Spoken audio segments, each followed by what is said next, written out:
2023년 2월 15일 제3주차 수요 가정예배를 하나님 앞에 드리시겠습니다. 우리 같이 기도할까요? 사랑과 은혜가 한량없으신 아버지 하나님, 지금 많은 사람들이 이 세계에서 고통을 당하고 있습니다. 터키에서는 강진으로 인하여서 많은 생명이 안타깝게도 죽을 수밖에 없었습니다. 하나님, 그 고통 속에 있는 사람들, 지금도 그 피해로 말미암아 고통당하고 있는 사람들을 불쌍히 여겨 주시옵소서.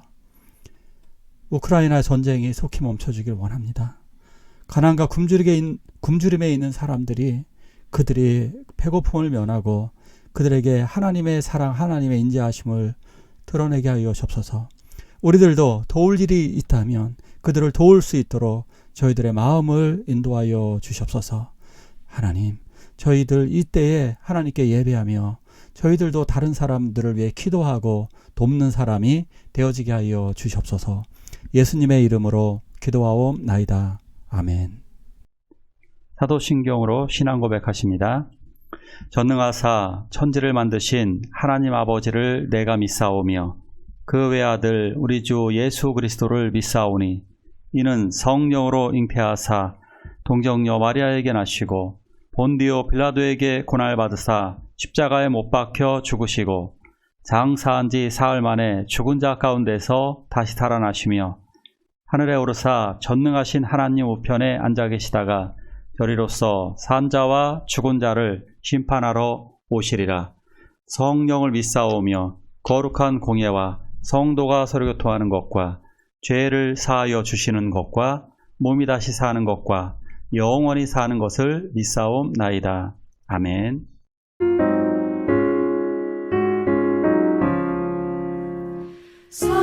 사철의 봄바람 불어있고 하나님 아버지 모셨으니 믿음의 반석도 든든하다.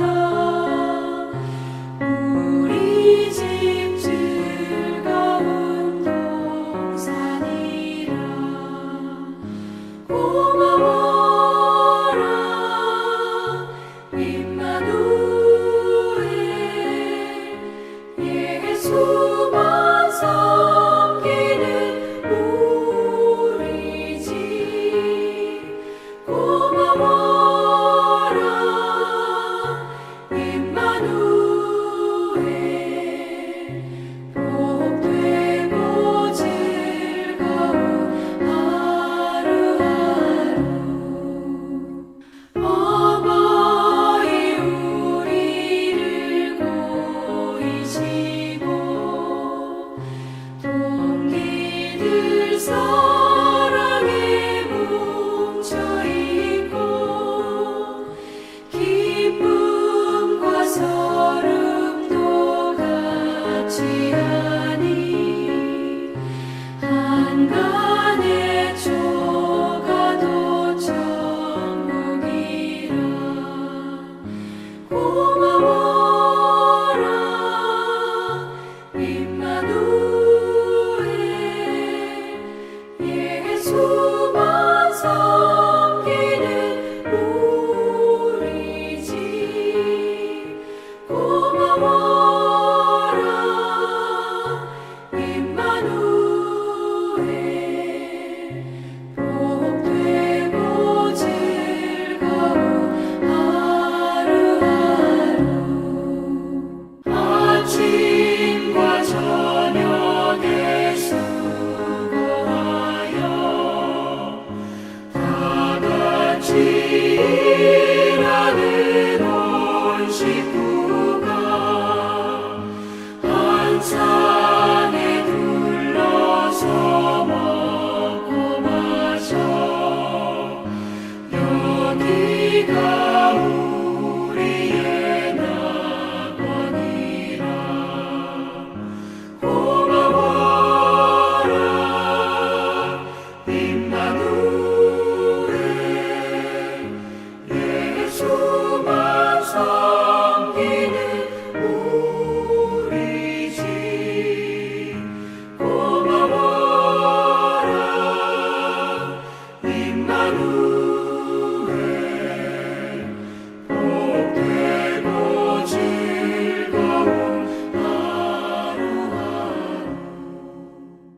부모를 공경하라. 제5계명은 내 부모를 공경하라입니다.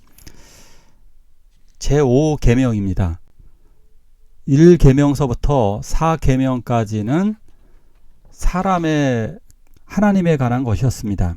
그런데 5계명부터는 사람에 관한 것입니다. 5계명 중에 살인하지 말라보다 먼저 나오는 것이 바로 부모를 공경하라입니다. 이것이 가장 중요하기 때문일 것입니다. 사람 사는 관계에 인간관계의 첫걸음은 바로 부모이기 때문입니다. 예전에는 군사부일체 이런 말을 했었죠. 임금과 선생님과 부모는 하나이다. 이런 식으로 했는데 이게 언제 더 강조된 거냐면요. 일제시대 때 더 강조된 겁니다. 이게 결코 우리나라의 아름다운 생각이 아닙니다.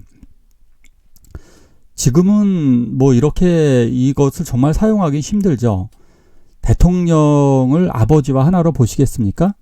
그것도 정말 힘이 들 겁니다. 성경 속에서는 군사부일체 이런 거 전혀 나오지 않습니다.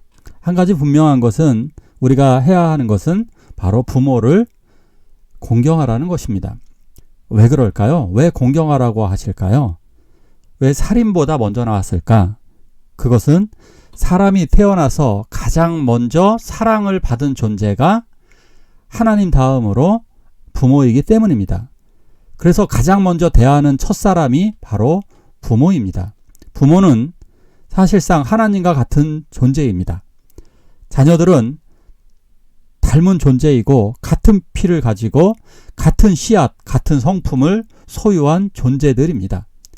아버지와 부모는 엄마는 창조주와 같은 존재이기 때문에 결국 부모를 인정한다는 것은 자기를 만드신 하나님에 대한 인정이 되는 것입니다. 그러니까 부모를 거부하는 것은 결국 하나님을 거부하는 거죠. 그러니까 인간들은 하나님에게 생명을 받았듯이 인간들은 그 부모를 통해서 육신을 받습니다. 육신을 받지만 그 영은 또다시 하나님이 넣어주시는 것이죠. 또 이 동양에서 효라고 하는 글자도 보면 아들이 노인을 업고 있는 모습입니다. 아들이 노인을 업고 있는 이런 공경은 인간들에게만 나오는 아주 독특한 행동입니다. 어떤 동물이든지 간에 부모를 돌보지 않습니다. 한때는 까마귀가 부모를 돌본다라고 했지만 그것은 잘못된 보고였죠. 착각입니다. 까마귀는 결코 그렇게 하지 않습니다. 공경은 인간과 동물의 차이입니다. 인간만이 유일하게 부모를 돌봅니다. 자, 말씀을 통해 좀 더 자세히 보도록 할게요. 예수님은 자기 자신이 부모님에게 순종하셨습니다. 그리고 그 부모님을 받드셨습니다. 예수님이 이것을 보여주셨습니다. 예수님이 하나님을 공경하셨고 부모님을 공경하셨습니다. 그래서 그 행동으로 순종하였던 것입니다. 순종. 우리 생각엔 이런 것들이 있죠. 부모들의 명령, 부모들이 말씀하시는 것에 대해서 우리가 안 들을 때가 있습니다. 그 이유는 뭐냐면 내 생각하고 다르기 때문입니다. 자, 그런데 내 생각과 달라도 약간 부당한 것 같아도 순종하셔야만 하는 것입니다. 왜 그럴까요? 부모가 사람을 죽이라는 말씀이 아니기 때문입니다. 대부분의 부모가 사람을 죽일 만큼 사악한 명령을 내리지는 않습니다. 다만 우리들이 하기에 좀 어려운 명령, 내가 보기에 옳지 않은 것은 있겠지요. 그러나 어느 정도 기본적으로는 정말 사악한 것이 아니라면 기본적으로는 부모님에게 순종하셔야 합니다. 그것이 더 아름답습니다. 우리들이 삶을 살아가면서 자녀를 키울 때 자녀들이 우리들의 말을 순종해주면 정말 기분도 좋아질 뿐만 아니라 그것이 미래를 위해서 더욱 좋은 경우가 많이 있습니다. 일단 하실 수 있다면 순종해 주시기 바랍니다. 요셉도 그렇게 행동했습니다. 오늘 말씀을 보면 요셉이 그 아비와 형들과 아비의 온 집에 그 식구를 따라 식물을 주어 공개하였더라. 공개라는 말은 정성껏 돌보고 먹을 것을 주다는 말입니다. 그 식구들, 부모, 특히 요셉은 그 아버지 야곱을 위해서 끝까지 정성껏 돌보았습니다. 그런데 지금 현 시대는 어떨까요? 지금 사교육에 쓰는 비용 대략 50만 원 정도라 그러죠. 그러나 실제적으로는 더 많이 씁니다. 자녀 교육에 평균 잡아서 100만 원 쓰시는 분들이 굉장히 많습니다. 그런데 부모를 위해서는 그 10분의 1도 쓰지 않습니다. 그러면서 하는 말이 나는 그래도 할 만큼 했다. 또 하나는 나는 지금 힘들어서 못해. 이렇게 이야기합니다. 자, 그렇다면 이런 행동들은 옳지 않을 것 같아요. 내가 조금이라도 더 미안하면은 말이라도 하지 말았으면 좋겠어요. 정말 죄송하다라고 이야기하면 언제인간 더 잘할 수 있는 기회가 주어질 것입니다. 그래서 효도하고 이 공경은요, 언제 해야 되는 거냐? 당연히 부모가 살아계실 때 하는 거죠. 어리석은 사람들은 제사를 잘 드리려고 하죠. 물론 지금은 거의 이런 부분이 사라졌지만 양반들이 차례를 올리잖아요. 그 차례라는 말이 뭘까요? 차를 올려드리는 것이 말 그대로 차례입니다. 그러니까 뭐 많이 차려놓는 것이 제사가 아니라 차 한 잔 올리는 거예요. 어느 순간 거기다 술도 올리고 별의별 짓을 다 하지만 근데 죽은 분에게 그렇게 하면 뭐 할까요? 살아있을 때 잘해야 됩니다. 아주 유명한 말이 있죠. 나무는 고요하려 하나 바람이 가만히 있지 아니하고 자식이 부모를 봉양하려 하나 부모는 기다려주지 않는다. 자, 이 유명한 말이 있어요. 부모가 기다려주지 않기 때문에 지금이라도 살아계신 부모님께 잘하시길 바랍니다. 살아있는 분, 어떤 분들은 이 설교를 들으시는 분들 중에 부모가 돌아가신 분들이 있습니다. 자, 그러면 부모와 같은 이웃에 있는 노인들에게 잘하십시오. 물론 이런 분들도 있죠. 작은아버지, 뭐 이모, 고모 이런 분들이 살아계실 겁니다. 그러면 그분들께 잘하시면 됩니다. 자, 에버랜드 같은 데 보면 자식들이 부모님들이 자녀들을 많이 데리고 가죠. 에버랜드에 엄청나게 많습니다. 자, 이번에는 어른들을 모시고 갈까요? 부모님을 모시고 가면 더 좋아합니다. 저도 이번 추석에는 저희 어머니를, 다음번 추석에는 저희 장모님을 모시고 여행하려고 합니다. 그런 거 좋지 않을까요? 우리도 이번 추석은 이제 여행할 차례입니다. 차례를 드리지 마시고 여행을 계획하는 것이 더 좋지 않을까? 저는 그런 생각이 드네요. 자, 또 읽어볼까요? 내 부모를 즐겁게 하고 너 낳은 어미를 기쁘게 하며. 효도라고 하는 것은 결국에는 그 부모님의 마음을 즐겁게 해드리는 것입니다.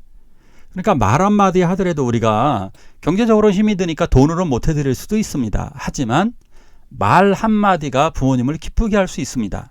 말이라도 더 부모님께 칭찬하고 감사하다고 이야기해 보십시오. 그러면 기쁘게 하게 됩니다. 행동으로 기쁘게 할 수도 있습니다. 부모님을 편하게 만들어 드릴 수도 있고 가끔씩 부모님을 업어드려도 좋아할 겁니다. 저도 지난번에 부모님을 업어드리니까 어머니가 참 좋아하시더라고요. 그러니까 자기하고 틀리다고 해서 바락바락 대들지 말고 그냥 부드럽게 좀 말하면 좋을 것 같아요. 또 여기서 보니까 또 신명기에는 이렇게 돼 있어요. 경홀히 여기지 말아라. 부모를 경홀히 여기면 저주받을 것이다. 이렇게 말씀하셨습니다. 경홀히, 이건 가볍게 대하지 말라는 거죠. 그러니까 부모에게 함부로 하지 말라는 겁니다. 특별히 엄마에게 반말하면서 엄마에게 너무 만만하게 대하지 마십시오. 그렇다고 해서 너무 극존칭을 쓰면 엄마가 좀 거리감을 느낄 수는 있겠죠. 엄마에게 반말을 한다 할지라도 만만한 말은 하지 말았으면 좋겠어요. 상처받지 않는 말. 물론 부모님이 때로는 상처 준 말을 했을지 모르지만 그래도 부모님에게 조금 더 부드럽게 하는 연습을 하면 더 좋을 것 같습니다. 자, 내 부모를 공경하라. 그러면 어떠한 선물을 주신답니다. 그것은 뭐냐? 내 생명이 길리라. 자, 이 5계명은 부모가 당연히 해야 되는 것입니다. 부모라면, 엄마라면, 그러니까 아버지라면 집에 돈을 벌어서 자녀들을 먹여 살려야 되고, 엄마라면 자녀들에게 젖을 먹이고 돌봐야 됩니다. 자녀라면 당연하게 부모님을 공경하고 사랑해 드려야만 합니다. 섬겨야만 합니다. 근데 이거 당연한 얘기죠. 자, 그런데 그것을 당연한 걸 하는데 하나님은 그럼에도 불구하고 그들에게 보너스, 특별한 선물을 주신답니다. 그 선물이 뭐냐? 내 생명이 길리라. 장수의 약속을 해주셨습니다. 생명을 보존해 주셨고 젊어서 요절해서 죽는 것이 아니라 결국 이 생명을 길게 해주시겠다는 것입니다. 그러니까 우리들을 보호해 주시겠다는 거예요. 그리고 흥왕하게 된다라고 말씀해 주셨습니다. 이것을 통해서 결국 요셉도 아버지를 잘 섬겨서 흥왕의 축복을 받았습니다. 하나님의 대리자인 부모에게 효도함으로 말미암아 우리들 이러한 축복을 받기를 원합니다. 자, 우리 한번 효도해 볼까요? 이 시간 함께 기도할 때에 효도의 첫걸음 기도입니다. 부모님을 위해서 같이 기도하죠. 구원과 건강을 위해서 하나님의 나라까지 늘 우리 부모님을 인도해 달라고. 부모가 없으신 분들은 이모님, 작은아버지, 고모, 우리 주변의 어르신들을 위해서 기도해도 좋습니다. 우리 함께 기도하시겠습니다.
주기도문으로 예배를 마치도록 하겠습니다. 하늘에 계신 우리 아버지여, 이름이 거룩히 여김을 받으시오며 나라가 임하옵시며 뜻이 하늘에서 이루는 것 같이 땅에서도 이루어지이다. 오늘날 우리에게 일용할 양식을 주옵시고 우리가 우리에게 죄지은 자를 사하여 준 것 같이 우리의 죄를 사하여 주옵시고 우리를 시험에 들게 하지 마옵시고 다만 악에서 구하옵소서. 대개 나라와 권세와 영광이 아버지께 영원히 있사옵나이다. 아멘.